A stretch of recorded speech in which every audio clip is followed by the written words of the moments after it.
Om Swastiastu. Assalamualaikum warahmatullahi wabarakatuh. Salam sejahtera untuk kita semua. Nama budaya. Saya mahasiswa Sekolah Tinggi Ilmu Ekonomi Satya Dharma Singaraja ingin memperkenalkan diri. Nama saya Komang Linda Sugiantari dengan NIM 19011120, kelas 3B Manajemen Reguler Sore, mata kuliah Manajemen Keuangan.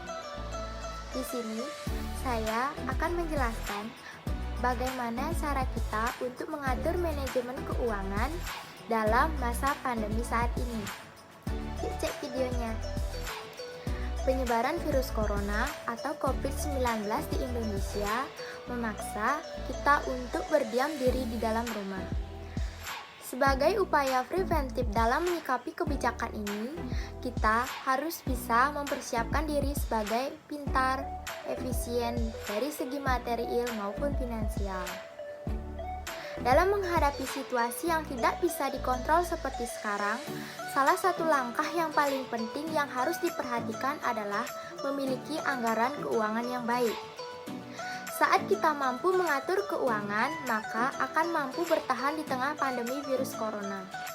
Kita perlu bijak dalam mengatur pengeluaran, termasuk dalam membeli kebutuhan seperlunya dan tidak melakukan panik buying. Nah, untuk menghadapi situasi saat ini, berikut saya akan membagikan apa saja langkah-langkah yang harus dilakukan untuk mengatur keuangan di masa pandemi saat ini.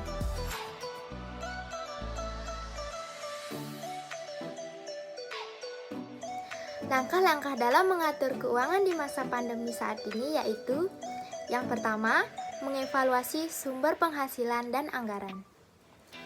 Adapun sumber penghasilan kita, baik itu karyawan, freelance, atau pengusaha, beresiko mengalami penurunan penghasilan di masa wabah ini. Inilah alasannya kita perlu memodifikasi pos-pos anggaran pada perencanaan keuangan untuk mengantisipasi resiko paling buruk jika biasanya pengeluaran kita meliputi 4 pos, yaitu biaya hidup, menabung, jatah bulanan orang tua, dan untuk hiburan. Sekarang kita perlu melakukan perubahan. Pada keadaan seperti ini, pos pengeluaran untuk hiburan sebaiknya diganti menjadi simpanan darurat. Buatlah skala prioritas dan kesampingkan dulu untuk sementara berbagai pembelian yang bukan kebutuhan primer. Rumus ini penting sebagai cara mengatur keuangan pribadi dan semakin dibutuhkan oleh mereka yang sudah berumah tangga. Simpanan darurat bisa menjadi dana cadangan agar tak perlu membobol tabungan untuk kebutuhan mendesak. Parent pinter juga perlu mengecek portofolio aset mulai dari tabungan, deposito, asuransi, atau investasi sebagai perlindungan dari kesulitan keuangan. Yang kedua yaitu bijaksana dalam berbelanja.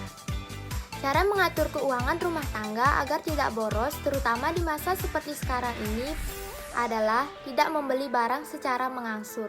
Akan lebih bijaksana menyimpan uang dan berhemat dibandingkan membeli misalnya smartphone terbaru walaupun kita telah mempersiapkan dana untuk keinginan ini. Kita perlu mengajak seluruh anggota keluarga untuk membedakan benar-benar pengeluaran yang memang bukan atau untuk memenuhi keinginan semata. Cara paling mudah untuk melakukannya adalah membagi aktivitas berbelanja dalam 3 kriteria, yaitu wajib, perlu, dan ingin. Wajib di sini misalnya kebutuhan sehari-hari seperti bahan pangan. Berikutnya perlu adalah pengeluaran yang memang dibutuhkan namun bersifat tidak darurat. Ini misalnya merenovasi bagian dinding rumah yang lembab. Terakhir adalah pembelanjaan yang bersifat menuruti keinginan saja, contohnya hiburan, membeli televisi besar, pakaian branded, dan sebagainya. Langkah yang ketiga yaitu mencari pemasukan tambahan. Jika penghasilan utama mengalami penurunan, Anda bisa mempertimbangkan mencari tambahan penghasilan. Dengan begitu, parent pintar tidak perlu pusing lagi memikirkan cara mengatur keuangan rumah tangga dan penghasilan minim. Mulailah dari hobi yang bisa mempunyai nilai jual, misalnya menjual tulisan untuk website, desain, atau menjual foto di situs stok foto. Selain itu, Anda juga bisa mencoba berbisnis online dengan menjual produk-produk yang sedang banyak dicari, misalnya masker atau hand sanitizer. Manfaatkanlah akun media sosial Anda untuk mempromosikan bisnis dan menawarkan produk Anda. Yang terakhir yaitu menyisihkan uang Anda untuk investasi. Sebisa mungkin, lakukanlah investasi untuk mengembangkan dana Anda dan jika memungkinkan, bisa menjadi passive income. Cara ini paling mudah adalah dengan membuka rekening tabungan berjangka dengan periode yang dapat disesuaikan dengan kebutuhan. Nah, itulah cara-cara dalam menghadapi pandemi saat ini untuk mengatur keuangan Anda. Mudah bukan? Saya, mahasiswa Sekolah Tinggi Ilmu Ekonomi Satya Dharma Singaraja, ingin mengucapkan terima kasih. Om Santi Santi Santi Om. Assalamualaikum warahmatullahi wabarakatuh. Nama budaya, salam sejahtera untuk kita semua.